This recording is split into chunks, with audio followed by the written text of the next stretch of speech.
మనకు sale date గురించే ఎక్కువగా తెలుసు. కానీ ఆంధ్రప్రదేశ్ అండ్ తెలంగాణలో మరొక 10, 12 రకాల రిజిస్ట్రేషన్లు ఉన్నాయనేది ఎంతమందికి తెలుసు? For example gift, partition, will, lease, mortgage, development agreement, GPA, trust, settlement లాంటి రిజిస్ట్రేషన్లు మన లైఫ్లో ఎప్పుడో ఒకసారి తప్పకుండా ఉపయోగపడతాయి. ఈరోజు వీడియోలో ఇవన్నీ సింపుల్గా మీకు చెబుతాను కనుక దయచేసి ఎక్కడా స్కిప్ చేయకుండా చివరి వరకు చూడండి. హాయ్ అండి, అందరికీ నమస్కారం. Welcome to Vaibhav real estate. ఈ ఛానల్ మేము కొత్తగా స్టార్ట్ చేసామండి. చాలా మంచి రెస్పాన్స్ వచ్చింది. మీ అందరికీ చాలా ధన్యవాదాలండి.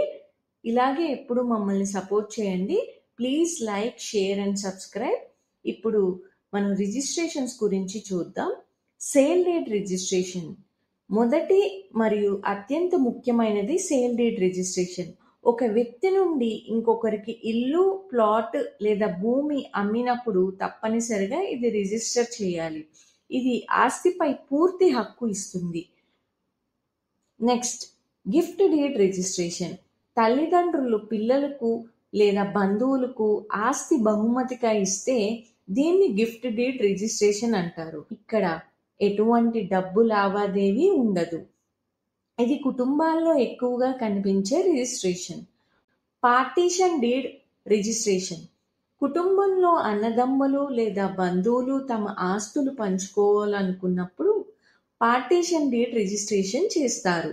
దీనివల్ల భవిష్యత్తులో ఎలాంటి వివాదాలు రాకుండా ఉంటుంది. తరువాత విల్ రిజిస్ట్రేషన్. విల్ అంటే ఒక వ్యక్తి తన మరణం తర్వాత ఆస్తి ఎవరికి ఇవ్వాలనుకుంటున్నారో రాసి పెట్టే పత్రం. ఇది తప్పనిసరి కాదు, కానీ రిజిస్ట్రేషన్ చేస్తే భవిష్యత్తులో చట్టపరమైన సమస్యలు రాకుండా ఉంటుంది. Mortgage deed registration. బ్యాంకు లేదా ప్రైవేట్ ఫైనాన్స్ దగ్గర లోన్ తీసుకునే సమయంలో ఆస్తిని తాకట్టు పెట్టాలి.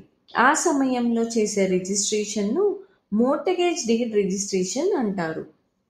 Lease deed registration.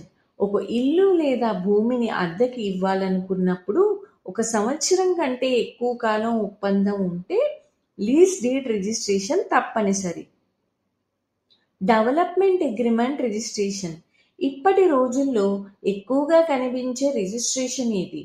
భూమి యజమాని మరియు బిల్డర్ ఇద్దరు డెవలప్మెంట్ కోసం ఒప్పందం చేసుకున్నప్పుడు డెవలప్మెంట్ అగ్రిమెంట్ చేస్తారు. రియల్ ఎస్టేట్లో ఇది చాలా సాధారణం. GPA, general power of attorney. ఒక వ్యక్తి తన తరపున ఇంకొకరికి ప్రాపర్టీ విషయాలు చూసుకోమని అధికారం ఇస్తే దాని జీపీఏ రిజిస్ట్రేషన్ అంటారు. అయితే ప్రాపర్టీ అమ్మకాలకు జీపీఏ నేరుగా వాడకూడదు. ఇప్పుడు ఇది మోస్ట్లీ డెవలప్మెంట్ కోసం వాడుతున్నారు. SPA, special power of attorney. ఇది జీపీఏ లానే ఉంటుంది, కానీ ఒకే పని కోసం అధికారం ఇస్తారు. ఉదాహరణకు ఒక ఆస్తిని అమ్మడం లేదా ఒక లావాదేవీ పూర్తి చేయడం కోసం. Adoption deed registration. పిల్లలు దత్తత అడాప్షన్ కోసం అడాప్షన్ డీడ్ రిజిస్ట్రేషన్ చేస్తారు. దీనివల్ల ఆ పిల్లలకు చట్టబద్ధమైన హక్కులు వస్తాయి. Trust deed registration. Charitable trust లేదా ప్రైవేట్ ట్రస్ట్ పెట్టాలనుకుంటే ట్రస్ట్ డీడ్ రిజిస్ట్రేషన్ తప్పనిసరి. ఆలయాలు, విద్యా సంస్థలు లేదా డొనేషన్ సేవల కోసం ఇది ఎక్కువగా వాడతారు. Marriage registration. ఆస్తి ట్రాన్సాక్షన్స్ కాకపోయినా మ్యారేజ్ రిజిస్ట్రేషన్స్ కూడా చాలా ముఖ్యం. చట్టపరంగా భార్యాభర్తలు హక్కులను రక్షించే రిజిస్ట్రేషన్ ఇది. ఇప్పుడు అన్ని రిజిస్ట్రేషన్స్ గురించి మీకు పూర్తిగా అవగాహన వచ్చిందని అనుకుంటున్నాము. ఇలాంటి ఎన్నో ఇన్ఫర్మేటివ్ అండ్ ఎడ్యుకేషనల్ వీడియోస్ మా ఛానల్లో అప్లోడ్ చేస్తామండి. అవి మీ వరకు రావాలంటే లైక్ చేయండి, షేర్ చేయండి, సబ్స్క్రైబ్ చేయండి.